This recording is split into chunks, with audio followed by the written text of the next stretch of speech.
Hi, this is a conversation with Adam Dick, who is a former congressional staff member for Representative Ron Paul. And Adam, today, the governor of Maryland signed a bill or some decision in favor of marijuana for medical purposes. I learned that it is the 19th state. That's right. So, how is this changing the nature of the war on drugs? That's right. Just this morning, Governor O'Malley of Maryland did sign that legislation. It was very popular in both bodies of the state legislature, and it'll be implemented over the next year or so in Maryland. 18 other states have adopted medical marijuana laws, as well as the District of Columbia, and this has created a lot of momentum in the United States for changing the drug laws. Now, the federal government has had an interesting reaction. The federal government has raided dispensaries of medical marijuana in states that have adopted these laws. But at the same time, there's been indications that it'll back off. When President Obama appointed his drug czar, who is the head of the Office of National Drug Control Policy, when Obama first became president, he said they're no longer going to use the term the war on drugs, and that the focus is going to be more on treatment than on enforcement tactics. Well, that hasn't been reflected in the budgets. The budgets have continued to increase, and they have focused more on enforcement. But at least the rhetoric is changing.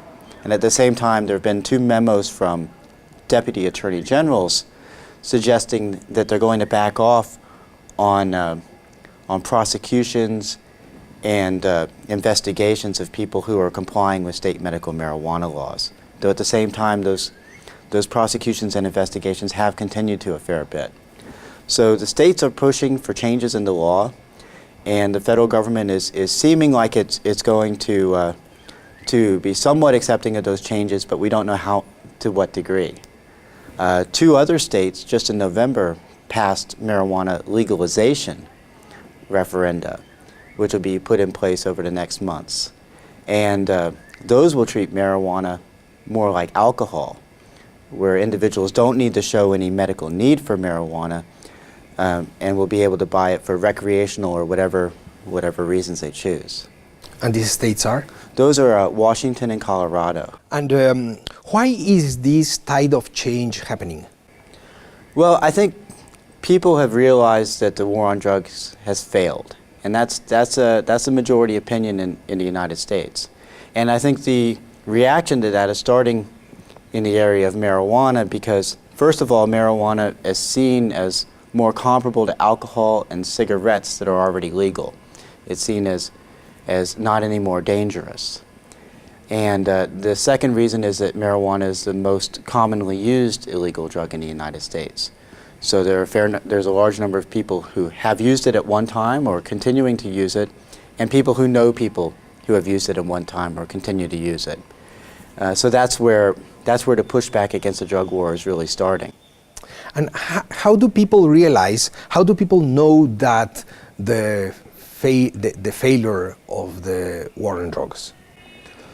Well, the war on drugs has been going on since Nixon declared it in the early 1970s, and it's cost well over $1 trillion, and has helped to cause the United States to have the largest percentage of its people in prison of any country in the world.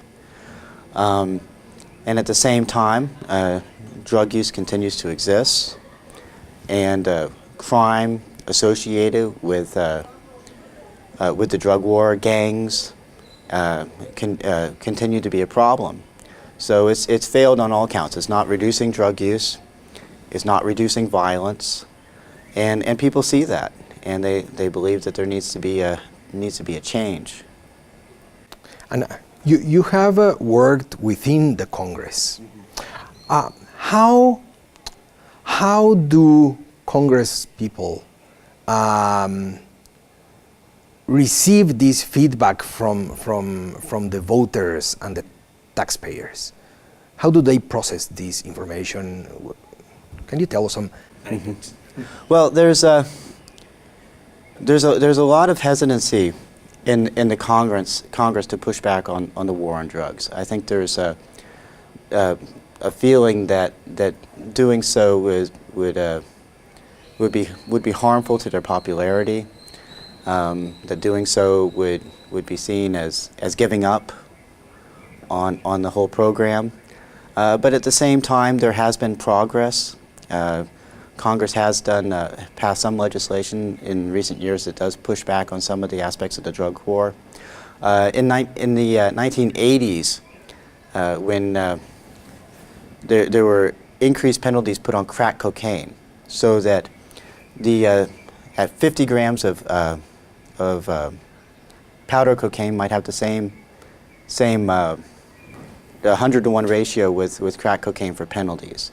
So that ratio was changed in legislation to 18-to-1, so that crack cocaine is still punished at a higher degree than powder cocaine, but it has been pushed back some. Another issue was the denial of student financial aid from the federal government if you had a drug conviction, and that financial aid has been restored.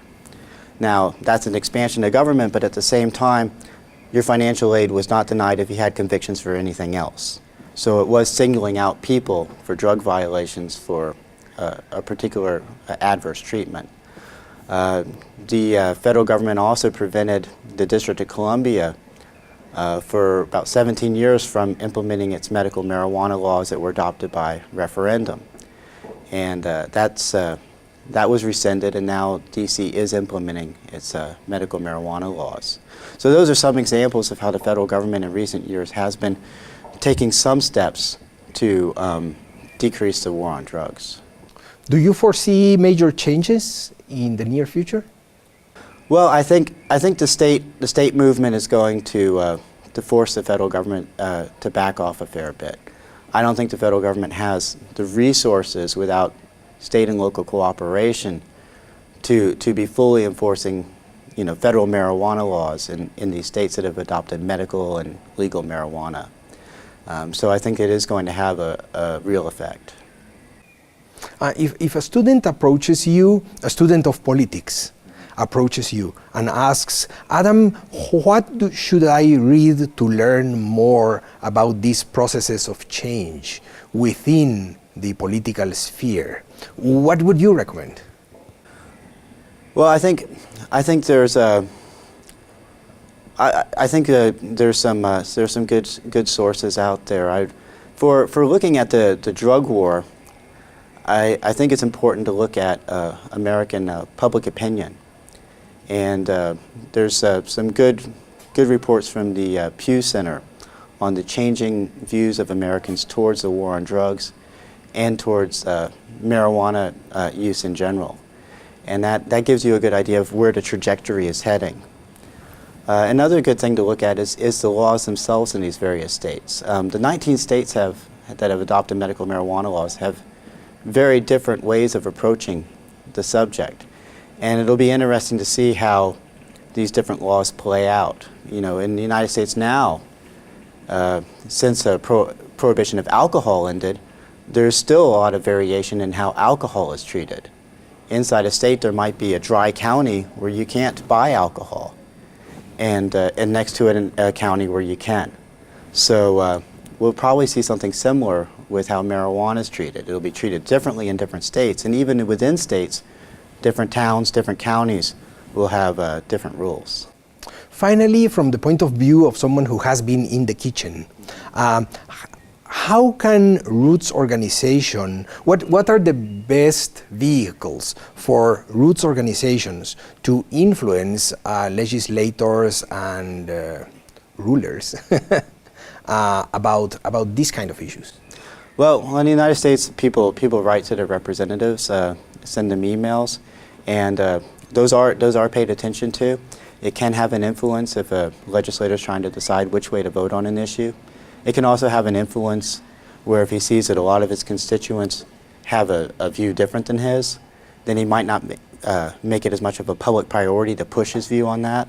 So you can have an influence both in changing the mind of your legislator and also in changing the amount of emphasis they place on an issue. Well, thank you, Adam. Thank you for sharing these experiences with us. Thank you. And thank you too.